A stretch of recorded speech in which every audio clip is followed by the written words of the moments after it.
Welcome back everyone to Formula 1 2020 and to your practice report for round 7 of the season, the Italian Grand Prix. If you are new around here and you have no clue what the practice report is, do not worry. What we do is we analyse this morning's first practice session, this afternoon's second practice session, have a little look at the times, who's looking good on the long run race pace, who's looking better in qualifying trim, have a look at what teams are doing well this weekend, which teams are a little bit further back than expected. Ferrari fans, prepare for the worst this weekend, and then have a little analysis of your predictions from yesterday's video. So if you are new around here, feel free to subscribe. I hope you enjoy today's episode of the practice report. We'll start off with some times and then we'll jump into the nitty-gritty conversations of the sessions.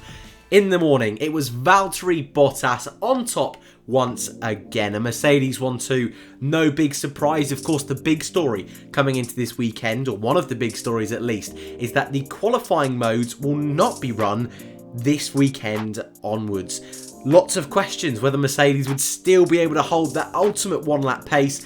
Judging on from practice, they're looking pretty good. 1-2 in the morning session. Alex Albon was third for Red Bull, quicker than teammate Max Verstappen, who had his own issues spinning at the exit of Ascari. The best he could do was P5. Splitting the two Red Bull cars, the AlphaTauri of Danny Kvyat on the medium tyres.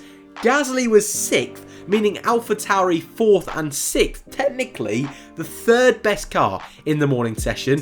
Both cars on the medium tyres, the team's first ever, technically the first ever AlphaTauri home Grand Prix. They're looking really, really good and could spring a huge surprise this weekend. Sergio Perez was 7th, Lando Norris was 8th, Daniel Ricciardo 9th and Carlos Sainz P10. The first of the Ferrari, Charles Leclerc, P11 on the medium tyres. They will hope, they will pray it gets better than how it started in the morning and later on in the afternoon session. Really not looking good. And that rear wing is so skinny to give the team the best possible chance of going quick in a straight line. But even then, it's not looking great for the Scuderia. Ocon was 12th. Lance Stroll, a circuit he's got into Q3 at every single time of asking in his career. 13th today, but on the hard tyres, not a bad job. It was then the two Haas cars, both on the soft tyres. The home hero, Giovinazzi, P16, just beating teammate Kimi Raikkonen in P17. Roy Nissany, his second Formula 1 session of the season, last went out for Williams in Spain, beating Sebastian Vettel. Nissany also, like Stroll, on the hard tyres. Vettel really struggling this morning. Want to talk about the Ferraris in a moment. Of course, they're going to be everywhere this weekend. And Latifi dead last in P20. In the afternoon session, things at the front stayed relatively the same. Lewis Hamilton topping the timesheets, but again, a Mercedes 1-2. One of the biggest surprises, though, in the afternoon, Lando Norris. Third place for the British driver, did run into some power unit troubles in the afternoon, but a great recovery, third place late on in the session. Pierre Gasly was 4th, incredible session, morning and afternoon for the AlphaTauris. Looked like they've got some proper pace this weekend, which is really, really nice to see. Max Verstappen, the lead Red Bull car, 5th place, really struggled in the afternoon session. It was then the second McLaren of Carlos Sainz in P6 and the second AlphaTauri of Danny Kvyat P7. Lance Stroll much better in the afternoon, strapped on those soft tyres, P8 overall. Charles Leclerc got a Ferrari into the top 10. I did not expect to see that this afternoon. And Sergio Perez rounded out your top 10. It was then the lead Renault of Esteban Ocon, 11th place, seemed to be lacking a little bit compared to their pace in Belgium. It's then Sebastian Vettel in 12th, suggesting that Ferrari are a little bit better off than we thought, but still not really in that fight for comfortable points, it would seem. It's then the home hero Giovinazzi P13, Alex Albon struggling in the afternoon in P14, Ricciardo 15th place, not a great session from him. Then it was Kevin Magnussen, the lead Haas car, Raikkonen, Grosjean, Latifi and Russell, your top 20. I'm going to be totally honest with you. They were Some really fun practice sessions. Sometimes they can be a little bit dull, a little bit boring, but there was plenty of action in all of these sessions. This morning we had Alex Albon take a brief little trip into the gravel, Carlos Sainz as well. Pierre Gasly did a little spinella at turn 5. Max Verstappen on the exit of Ascari, I mentioned it a little bit earlier when running down the times in the morning session, binning it into the wall, managed to recover, managed to get out of the wall and get back to the pit lane, had a new front wing on. Not very Max Verstappen-esque, but I think proving that that Red Bull car this year is a real handful. And though this morning their car seemed to have a real nice turn of pace, all of the Honda Power cars actually performing really well in the morning, in the afternoon, not so much, and it seemed that the Alpha Tauris were a little bit more consistent than their sister team, Red Bull. I'm not too sure if that will quite come to fruition tomorrow, qualifying race day, but certainly today, Alpha Tauris challenging for that second best team on the grid spot. Didn't expect to say that this morning, that's for sure. In the afternoon session, we continued to see spins, mistakes. Once again, Carlos Sainz struggling through the two Lesmos, but the Ferraris, although their pace overall seemed to be a much better package than what we saw in Spa last weekend, I would very much be surprised if they went out in Q1, and I think they may have a chance of getting through to Q3. Their drivers were making mistakes. That car, once again, is just a real handful like that Red Bull. And both drivers, through the two Lesmos, Sebastian Vettel ending up in the wall, getting out a little bit wide, losing the rear end, slamming into the inside wall. Again, managed to get going again, the damage not too extensive. Charles Leclerc, a very similar incident, got out wide, but instead of flicking the car on the inside, onto the inside wall, went a little bit further left into the gravel and managed to keep going again. But a lot of drivers really struggling here at Spa, especially down at the chicane at turn 5, then into the two right-hander Lesmos.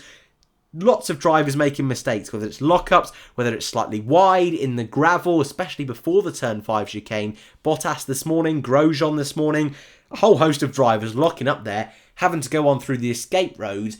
Lots of fun here in Monza, and I'm very much looking forward to qualifying tomorrow. In terms of pace, I've mentioned the Alpha Tauris quite a bit. They're looking good. They're looking consistent. But I feel we've not seen the true pace from the Red Bulls. There were mistakes in the morning and the afternoon session. Mercedes, we don't need to talk about them in 2020. We just know they are the ultimate package, and fair play to them once again this weekend. Smashing it, and I think it's going to need some kind of miracle from the other team's point of view to stop the Silver Arrows this weekend. Renault aren't quite looking as quick as I thought, and I think as quick as a lot of you thought. We'll go through your predictions in a moment's time, but I think a lot of people were expecting them to pretty much start where they finished off in Belgium, kind of round about that 4th, 5th, 6th position, but this morning and this afternoon, pretty much nowhere. In the afternoon session where the majority of drivers were doing their quali runs, Ocon 11th, Ricciardo 15th. Ricciardo was on the medium tyres. The gap between Hamilton quickest and Ricciardo was 1.8 seconds, so it's not dreadful from Renault, but I thought they'd be far more comfortable roundabout in that top 6 spot, whereas it appears Alpha Tauri are in that gap, and also McLaren, Norris this afternoon with that top 3 time, 8/10 off Lewis Hamilton, a very respectable run, and again, as I mentioned earlier, issues in the afternoon with the power unit, so very impressed with Norris's lap there. And before we jump into your predictions, a huge weekend for Williams. The final ever weekend with the Williams family involved. A real special one. A real sad one. I didn't do a video yesterday. I was at work and I knew I'd have a little bit of time to talk about it today, but a lot of Formula 1 news is always quite cheery. It's always a brand new brand, some driver transfers, new world champions, well, not so much these days, but a story like this is very few and far between, and especially considering how long Frank Williams and even Claire Williams have been involved in Formula 1 and what they've given to Formula 1. To see this be their last weekend is really quite sad, really. And I know there's a lot of criticism about the direction of the team over the last few years, and 100% the new ownership from Doralton Capital with James Matthews at the helm as one of the new leaders of the team. We're going to find out more details about that in the next few days, though that's all fantastic, and I really hope that Williams' name will be able to push further up the grid thanks to the new investment over the next few years. It's still going to be a shame losing Sir Franken and losing Claire, and I hope this was a decision, and it appears to be a decision that was made by themselves, but what an incredible history they have had in Formula 1, and I hope it's not the last time we see them at a Grand Prix weekend. Before we go then, it's prediction time. Yesterday, I gave you, as always, this grid, and I wanted to know who was going to be on pole position, who was going to join them on the front row, and who's going to be the biggest shock in qualifying and in the Grand Prix on Sunday, who will be victorious, who will stand up on that podium, who's going to be first retirement. Please don't say Grosjean, driver of the day, and best of the rest. And your winners this week, starting off with Chesties. No surprise, Hamilton pole position, but he's put Max Verstappen on the front row. He put Ricciardo as his biggest shock, saying he'd get a podium, so I think that means top 3 in qualifying would be my guess. Lewis Hamilton race winner, Verstappen P2, Ricciardo P3, so continuing that qualifying prediction, he's gone for Sergio Perez to be the first retirement, driver of the day Daniel Ricciardo, and best of the rest, Esteban Ocon. And your other winner, SSS JO725, has given us this, and it's something else. So he's gone with a Max Verstappen pole position, Lewis Hamilton on the front row, and something I'm very proud of, Grosjean making it through to Q3 as the biggest shock. But in the Grand Prix, I think old SSS JO725 is expecting an absolute banger. Lando Norris with the pizza helmet supposedly is going to claim his first victory in Formula 1. It's Verstappen and Perez on the podium. The first retirement, well, that's where it all kicks off. It's both Mercedes, Norris driver of the day, and Charles Leclerc best of the rest.